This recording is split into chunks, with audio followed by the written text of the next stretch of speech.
Hey,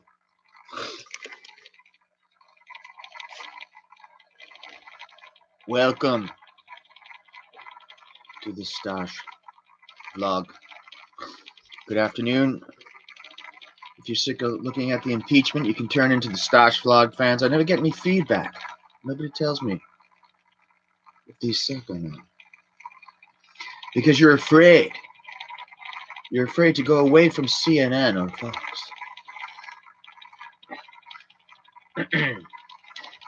And citizenry, like us, should be talking. So this topic is the anti-war. Tulsi Gabbard now lives in New Hampshire, formerly of Hawaii. The DNC, I thought once upon a time the liberals were supposed to be against war. I guess that's all up. It's like a President Johnson liberal thing now. Bomb. Bomb, bomb, bomb. And, yeah. That's my simple point today. She goes against war. She can't even get in the debates.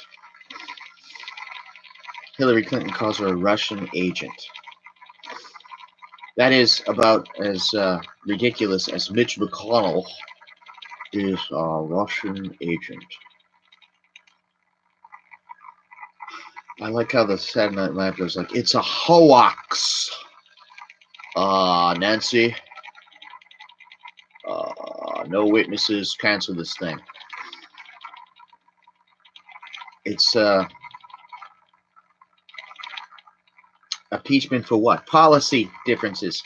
They've even got Biden on tape going, you don't get your $1 billion or I'll fire this guy. I'm going to leave that in the liner notes. And has anybody seen that one?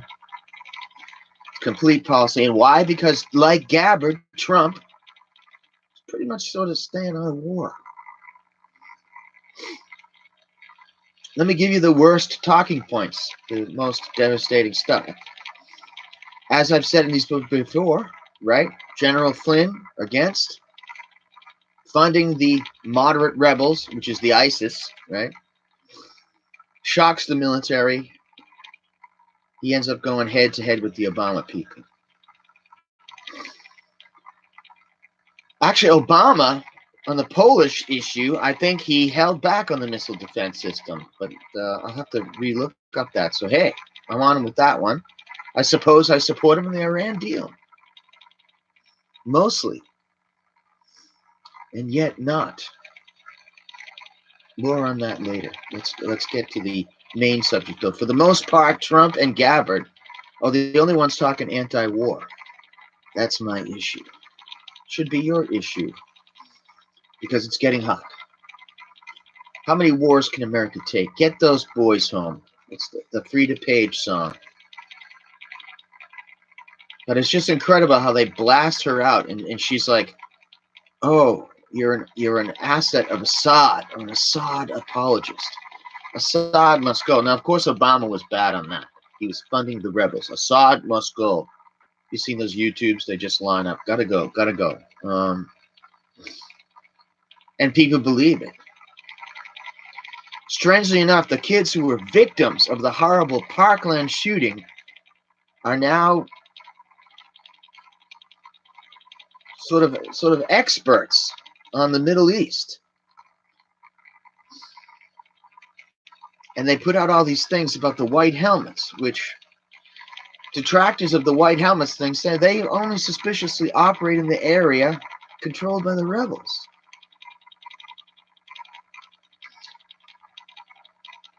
Needless to say,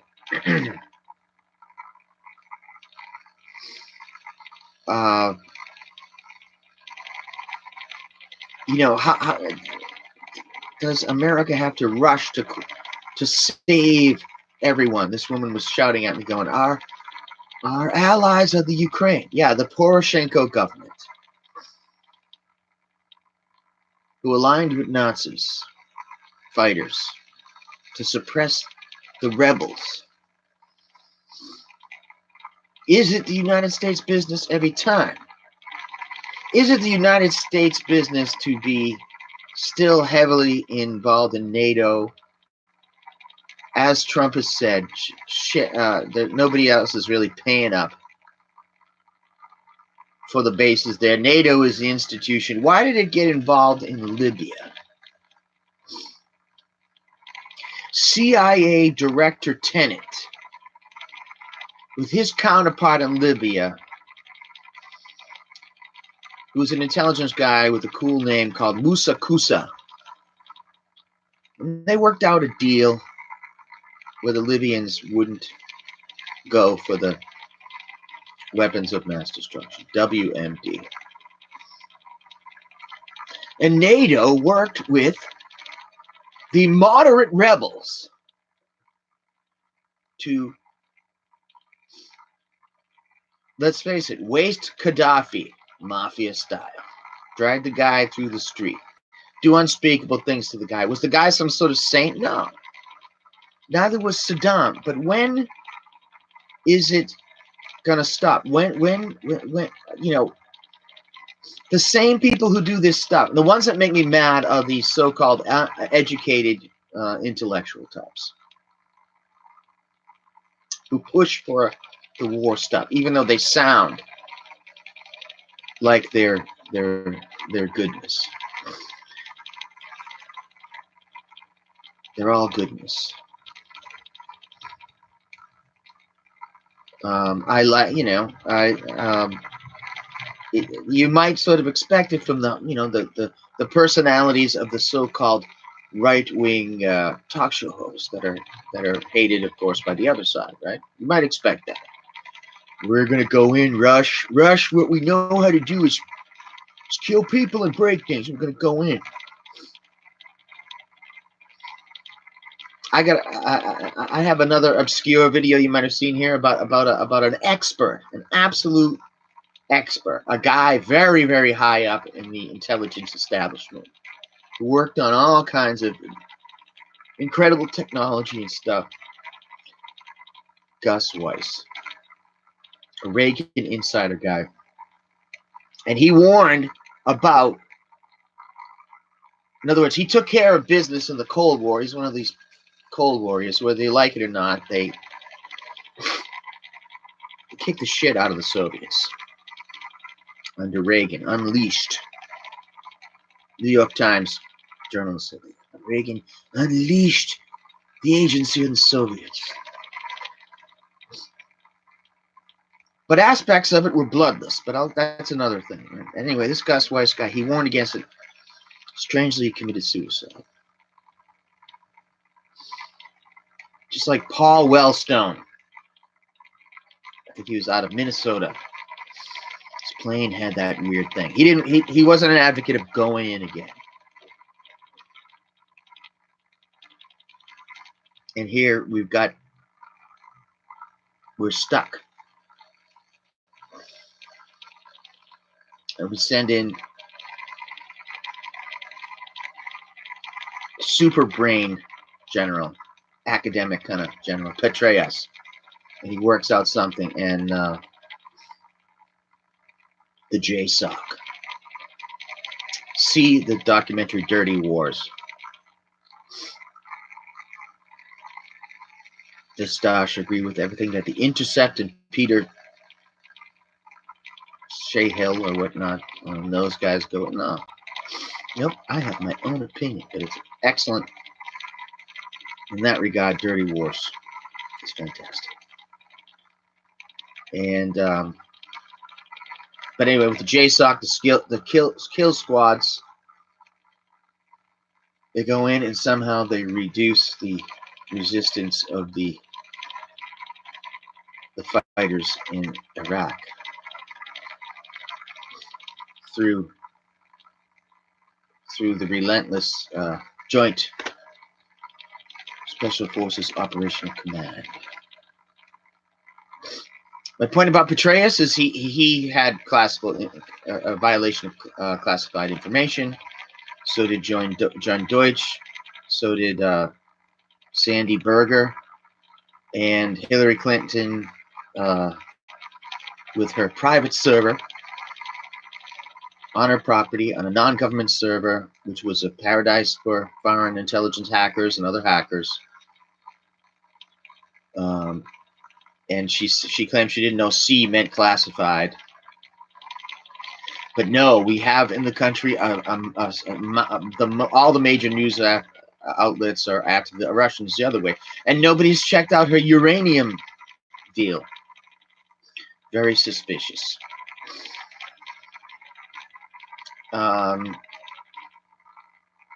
Yeah. Where was I going with this? But it all goes to the establishment that Eisenhower warned about in his speech. And the councils of something. We've got to be worried about the military-industrial complex, right? And here it is. Today, I mean, one by one, these generals have gone against Trump.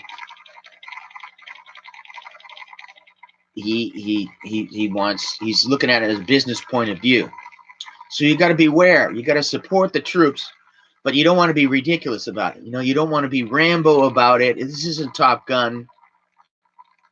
How long are they going to be deployed? And if you're in the military and you disagree with me, go in here. Or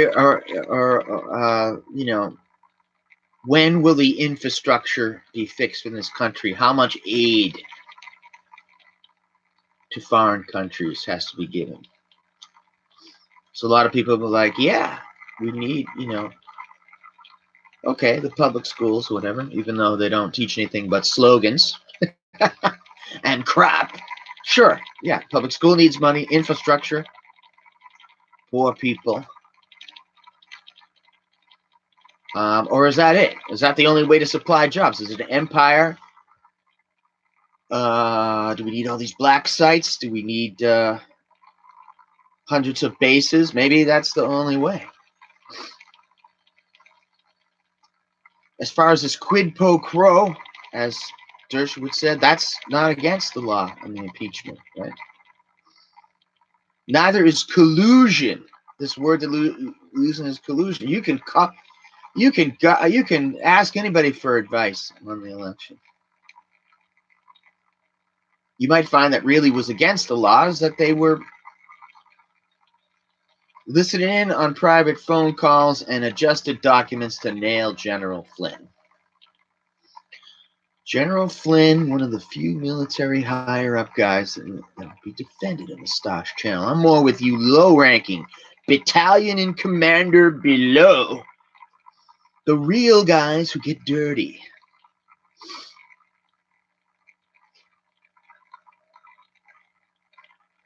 Not the Pentagon war profiteers, guys. The troops. The troops, man. How long are they going to be deployed? Afghanistan. The place where empires go to die. The great game. The British and the Russians went at it over there for years. If I remember correctly, Dr. Watson from Sherlock Holmes got shot up or something in the Afghan war. For what? And the moderate rebels. And you just notice the media strangely didn't praise Trump when he blew away al-Baghdadi, the captain of ISIS. Probably not without some untold assistance from the Turks and others. Could it be true that there is such thing as a deep state and they feared one of their own big shots, Trump, who really is more a guy of the people? Everybody's like, he's rich, he's rich, he's rich. He's a man of the people. He walks around with Mike Tyson. Is this an endorsement of Trump? This is an endorsement of Gabbard and Trump when they go anti-war. So if he doesn't praise if he goes, it was seen as some strikes in Syria and some, The takeout of General Soleimani was risky. As people who know more about the Middle East, they will tell you that he was an anti-ISIS guy. That aspect, he must be praised. But what else was going on? Were we looking at an October surprise thing where the deep state seizes embassies and stuff, gets us more involved? It is risky, but did Trump get us out of there? We got to see. And these generals, all war hawks. General Kelly today, I am disappointed. He goes, I support Bolton. Bolton, who's a war, as Tucker Carlson calls, everybody knows he's a snake. He's a war monger. So if you're watching my crappy streaming videos and stuff, why don't you feel a little sorry for the troops and go against guys like Bolton?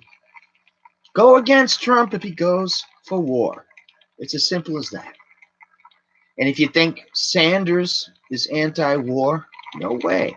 I'm disappointed in Gabbard thrown in with Sanders because his war record is atrocious. He's seen as this sort of, pope of the left. But he's got, I'll put in the liner notes, and even some of the left-wing publications like Counterpunch admit that he's a big warmonger. Pushing the F-35 is not the only thing that he's done. He's got a war record. He tries with every kind of angle to snake out of it, but it is. And I'll leave in the liner notes. He's not.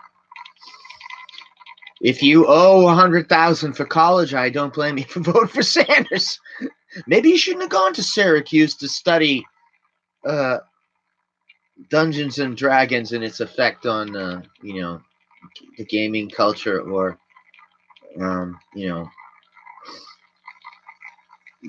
the indigenous ways of pottery making, Peruvian shaman, LSD, peyote stuff. Sorry to anybody study that shit. That stuff is needed, but still, it will wind up you working at Starbucks. All right, this stream is over. I'm going into another one. Are you for war? Think about backing people like Gabbard and Trump. Go anti-war. Let's put our energy into going to Mars. Ciao.